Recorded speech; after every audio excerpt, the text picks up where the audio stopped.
તો હું હજી એમ જ કહું છું કે મા બાપને છે એની કિંમત કરો, છે ને નથી ને એ અત્યારે મા બાપ એટલું તલખે છે કે મા બાપ એટલે હું એમ બાપુ હોય તો આપણે એમ કહે કે પપ્પા મારે 2000ની જરૂર છે, 5000ની જરૂર છે. બાપ આપણી ઘરે આવે તે જોવે કે હું મારી દીકરીને ઘરમાં પંખો નથી, કરિયાણું નથી, છોકરાને કેમ મોટો કરશે, તે છાના છતરાય આપણે 5-50 આપે. મા હોય તો એ બધી વ્યવસ્થા આપણે સમજતા જ હોય કે ભાઈ મારી દીકરી હું વ્યવસ્થા જોઈએ છે, હું નહીં, ઘરમાં બધા બાધે કરે તોય મા અને બાપ આપણે 5-50નો ટેકો કરે. અત્યારે જો એ જ નથી એટલે આપણે કોઈની પાસે આશા રાખવા જેવી નથી.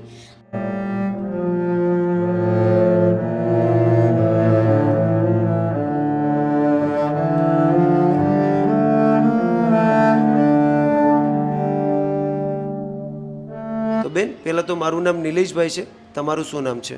મારું નામ ઉર્મિલાબેન. અને તારું બેટા? અસીલ. તો બેન, હાલમાં પરિવારમાં કોણ કોણ છે અને શું તકલીફ પડી રહી છે? હાલમાં અમે મા દીકરો બે જ છીએ અને હાલમાં મારે ઘરમાં કોઈ વસ્તુ નથી. તો તમારા હસબન્ડ? અમે ડિવોર્સ લઈ લીધો છે અને આવી રીતની તકલીફમાં અને ઘણા સમય ત્યાં રહીએ છીએ. પણ મેં તમારું આ ઇન્સ્ટાગ્રામમાં આઈડી જોઈતી એટલે મેં કીધું કે હેલ્પ માગવા જેવી છે એટલે મેં ભગવાનનું નામ લઈને હેલ્પ માગી કે ભાઈ તમે મારી મદદ કરો, આ રીતની પરિસ્થિતિમાં હું છું. અત્યારે હાલ દવા લેવી હોય તો 5 રૂપિયા મારી પાસે છે નહીં. તો અત્યારે હાલમાં ઘરનું ગુજરાન કઈ રીતના ચલાવો છો બેન? હાલનું ગુજરાન તો અત્યારે બધા થોડી ઘણી હેલ્પ કરે, કોઈ મિત્ર, કોઈ બેનપણી, એવી રીતના બધા પાસે થોડું થોડું કરીને મદદ લઈએ છીએ. તો બેન, તમે કીધું કે તમે તમારા હસબન્ડથી ડિવોર્સ લઈ લીધા છે, તો એનું કારણ શું હતું બેન? બસ કારણમાં કંઈ નહોતું, બધો આવી રીતના બે ભાઈઓના વ્યવહારમાં થોડીક અનબન થઈ અને બધું એણે વેચી હાટી નાખ્યું હતું એ માટે. તો એનો કેટલો સમય થયો બેન? એનો તો 10 વર્ષ થઈ ગયા. તો બેન, હાલમાં સૌથી વધારે શું તકલીફ પડે છે બેન? હાલમાં વધારે તો અત્યારે કામકાજની તકલીફ પડે છે. કામકાજ કોઈ હાલ હાથમાં છે નહીં, બરાબર. જો બારે કામે જાઉં તો મારે છોકરાને રેઢો મૂકીને જવું પડે, છોકરાને મૂકીને જાઉં તો ઘરે ને ઘરે મારો જીવ રે કેમ થાય કે છોકરાને મૂકીને મારે ક્યાં જાવું એમ. તો મને હાલ હું ઘરે બેસીને કોઈ પણ પ્રવૃત્તિ કરી શકું એવી મને મદદ કરો.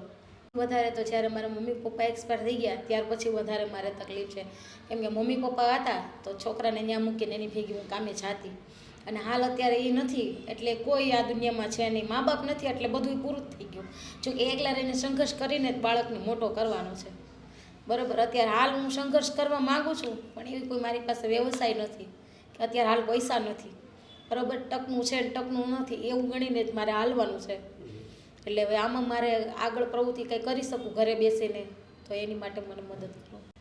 અમે ચોક્કસથી બેન તમને મદદ કરીશું. અને પહેલાં તો તમે રડો નહીં. આજે તમે કીધું કે સૌથી વધારે તકલીફ તો તમારા મમ્મી પપ્પા ઓફ થઈ ગયા ત્યારથી પડી છે અને તમે એક સરસ મજાની વાત કરી કે સૌથી મોટામાં મોટું દુઃખ મમ્મી પપ્પા ના હોવું એનું.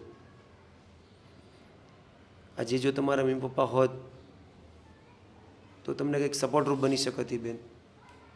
એ હતા ત્યાં સુધી મારે સપોર્ટ જ હતો, પણ કહેવત છે ને કે મા બાપ ન હોય એટલે દુનિયામાં કાંઈ વસ્તુ નથી.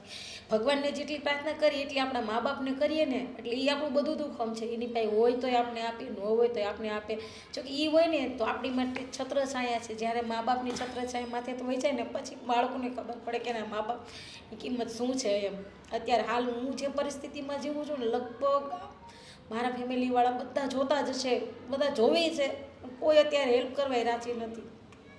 ત્યારે દુઃખ તો બહુ બધું થાય કે ભાઈ આપણા છે ને જો અત્યારે આપણો નબળો દિવસ છે એટલે બધા મોઢું પહેરવે છે. આગળ આપણી પાસે કંઈ ખારું હોત, 2 જોડી કપડાં સારા હોત પહેરવા, આપણે 5-50 વાપરી શકીએ એવું હોત તો આગળ બધા દોડતા આવે. અત્યારે હાલ મારી પાસે કાંઈ નથી, આપણે ખાલી એને ફોન કરી તો એને એમ થાય કે મારી પાસે કાંઈક માગશે. એટલે એવું થાય છે કે ભગવાન આવી જિંદગી જીવાડે એની કરતાં ઘણી વખત ભગવાનની એવી પ્રાર્થના કરી કે ભગવાન મોત આપી દે ને તો સારું. પણ એ પાછું એવું થાય કે જો આપણે કંઈક કરી દઈશું તો મારા 13 વર્ષનો બાળક રખડી પડશે. એની કારણે હું આમ કાળજામાં તો પથ્થર રાખીને એને ગમે એમ કરીને આપણે એને મોટો કરવાની ગણતરી છે. ઘરે બેસીને વ્યવસાય મળે તો એ વધારે સારું એમ. એ તો હું હજી એમ જ કહું છું કે મા બાપને છે એની કિંમત કરો, છે ને નથી ને એ અત્યારે મા બાપ એટલું તલખે છે કે મા બાપ એટલે હું એમ. બાપુ હોય તો આપણે એમ કહે કે પપ્પા મારે 2000ની જરૂર છે, 5000ની જરૂર છે. બાપ આપણી ઘરે આવે તે જોવે કે હું મારી દીકરીને ઘરમાં પંખો નથી, કરિયાણું નથી, છોકરાને કેમ મોટો કરશે, તે છાના છતરાય આપણે 5-50 આપે. મા હોય તો એ બધી વ્યવસ્થા આપણે સમજતા જ હોય કે ભાઈ મારી દીકરી હું વ્યવસ્થા જોઈએ છે, હું નહીં, ઘરમાં બધા બાધે કરે તોય મા અને બાપ આપણે 5-50નો ટેકો કરે. અત્યારે જો એ જ નથી એટલે આપણે કોઈની પાસે આશા રાખવા જેવી નથી. એને સહારો નથી ને મારે સહારો નથી. જો એવું થાય કે ગમે ઈ આપણે કરીએ તો એનું કોણ અને એને કંઈક થઈ જાય તો મારું કોણ. બેન, હાલમાં તમારા ઘરમાં પંખો પણ નથી. અમે જોયું તો ઘણી બધી તકલીફ પડતી આ ગરમીમાં રહેવામાં. ગરમીમાં રહેવામાં તકલીફ તો એ બહુ છે, પણ શું કરીએ આજ. પણ તમે બિલકુલ ચિંતા નહીં કરો. આજે અમારી પૂરી ટીમ તમને કંઈક એવી મદદ કરશે કે તમારે જે પણ તકલીફ પડી રહી છે એમાં તમને રાહત પણ મળશે અને મહેનત કરીને તમારા દીકરાનું પણ તમે ધ્યાન રાખી શકશો. ઠીક છે બેન, બિલકુલ ચિંતા નહીં કરતા. તો દોસ્તો, હાલ અમે સુરત શહેરની અંદર હતા અને આજે કેવા પરિવારની મુલાકાતે આવ્યા હતા. તમે દરેક લોકોએ આ પરિવારની વાત તો સાંભળી થશે. હાલમાં આ પરિવારની અંદર કોઈ કમાવનાર વ્યક્તિ નથી. આ બેન છે અને એક એમનો 13 વર્ષનો દીકરો છે. એમના હસબન્ડ હતા, એની સાથે એનો ડિવોર્સ થઈ ગયો છે અને છેલ્લા 10 વર્ષથી બેન આવી હાલાતો સાથે, આવી પરિસ્થિતિઓ સાથે પોતાના દિવસો પસાર કરી રહ્યા છે અને હાલમાં બેનના ઘરમાં પંખો પણ નથી. દોસ્તો, વિચાર તો કરો, આ બેન પાસે કોઈ પણ પ્રકારની અત્યારે સુવિધા નથી. બેને કીધું એ પ્રમાણે કે હું ટકનું ખાઉં છું, કારણ કે અત્યારે મારી પાસે કોઈ પણ પ્રકારની વ્યવસ્થા નથી.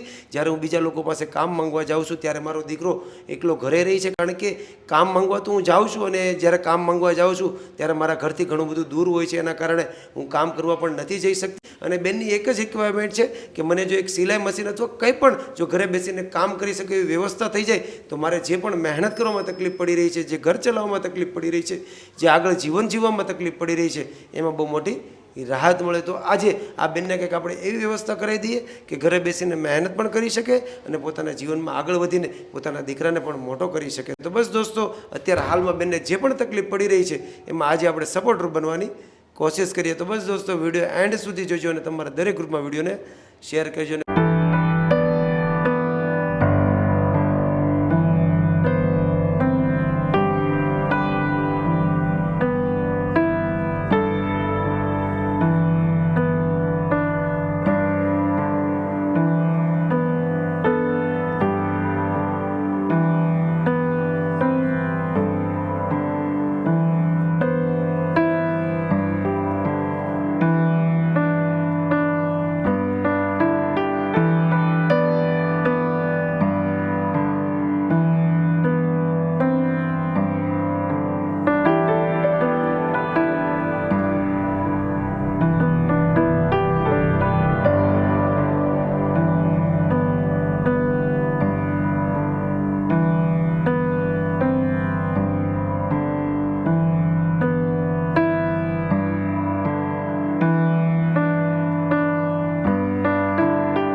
તો દોસ્તો, ફાઇનલી બેનની જે પણ રિક્વાયરમેન્ટ હતી, રિક્વાયરમેન્ટના હિસાબે બેને કીધું હતું એ પ્રમાણે કે મારે મહેનત કરવા માટે એક સિલાઈ મશીનની રિક્વાયરમેન્ટ છે.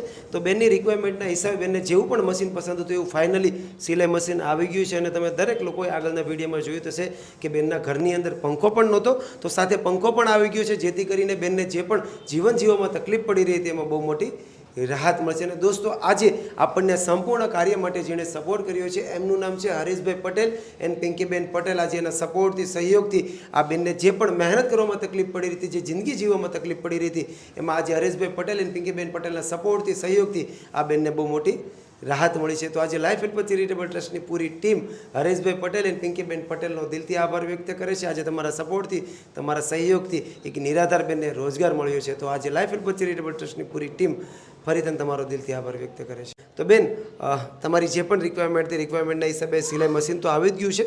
આજે આ સિલાઈ મશીનના માધ્યમથી તમે મહેનત કરીને તમારી જિંદગીમાં આગળ વધી શકશો. અને તમે કહેતા હતા ને કે તમારી પાસે ઘરમાં પંખો પણ નથી, તો આજે પંખો પણ આવી ગયો છે, જેથી કરીને હવે તમારે જે પણ તકલીફ પડી રહી હતી એમાં બેન રાહત મળશે. અને બેન, આજે કેવું લાગ્યું છે સિલાઈ મશીન આવ્યા પછી બેન? ઓલી કહેવત છે ને કે જ્યારે અંધારી ઝૂંપડી હોય ને એમાં દીવો થાય ને, ત્યારે મારી માટે તો એવું જ છે કે અંધારા ઝૂંપડીમાં કોઈક આવીને દીવો કર્યો. હું તમારા ઠાકોરજીને એટલી જ પ્રાર્થના કરું છું કે જેણે પણ તમારી થકી કે મારા ઠાકોરજીના થકી તમે અહીં સુધી પહોંચ્યા છો અને દેવાવાળાને અને મારી મદદ કરવાવાળાને ઠાકોરજી ઝાઝું આપે. અને દિલથી હું ઠાકોરજીને રોજ એટલી જ પ્રાર્થના કરું કે મારી કુળદેવી ખોડિયાર અને મારા બાલમુકુંદજી ઠાકોર એમને ઝાઝું આપે. અને બેન, આજે આપણને આ સંપૂર્ણ કાર્ય માટે જેણે સપોર્ટ કર્યો છે એમનું નામ છે હરેશભાઈ પટેલ એન્ડ પિંકીબેન પટેલ.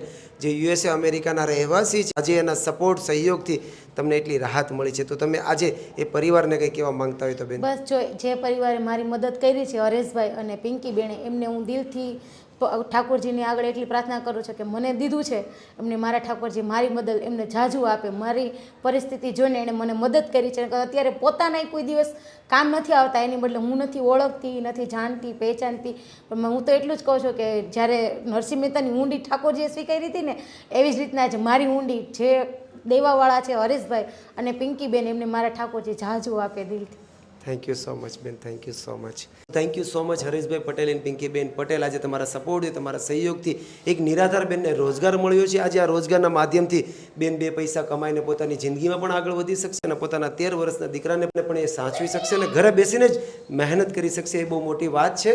તો આજે લાઈફ હેલ્પ ચેરિટેબલ ટ્રસ્ટની પૂરી ટીમ હરેશભાઈ પટેલ અને પિંકીબેન પટેલનો દિલથી આભાર વ્યક્ત કરે છે. તો બેન, આજે રોજગાર આવ્યા પછી કેવું લાગે છે બેન? આજે રોજગાર આવ્યા પછી તો બહુ સારું લાગે છે. હવે જે દિવસો દુઃખના હતા એવું લાગે છે કે અંધારી ઝૂંપડીમાં કેમ દીવો કર્યો હોય, બસ મારી માટે તો આ એ જ છે સાધન કે અંધારી ઝૂંપડીમાં ઠાકોરજી દીવો કરી ગયા એવું. એમ એ તો નથી આવી શકા, પણ એના માધ્યમથી તમને મોકલા છે અને તમારા માધ્યમથી બીજા જે હરેશભાઈ પટણી અને પિંકીબેન છે એમનો તમારા તરફથી અને મારા તરફથી દિલથી ફરીથી હું આભાર માનું છું કે અમારે અંધારી ઝૂંપડીમાં તમે દીવો કર્યો છે એટલે તમને ઠાકોરજી જાજુ આપે. થેન્ક યુ સો મચ બેન, થેન્ક યુ સો મચ. હવે આ રોજગારના માલિક તમે છો અને આ રોજગારમાં તમે મહેનત કરો, આગળ વધો. કારણ કે તમે મહેનત કરીને આગળ વધશો તો સૌથી વધારે રાજી અમે થશું અને ભગવાન રાજી થશે. કારણ કે આજે જે પણ તકલીફો સાથે તમે જીવી રહ્યા તો ખરેખર બહુ ગંભીર હતી. કારણ કે તમારે મહેનત કરવી હતી, તમારે જીવનમાં આગળ વધવું હતું, પણ તમારી પાસે કોઈ પણ પ્રકારની વ્યવસ્થા નહોતી.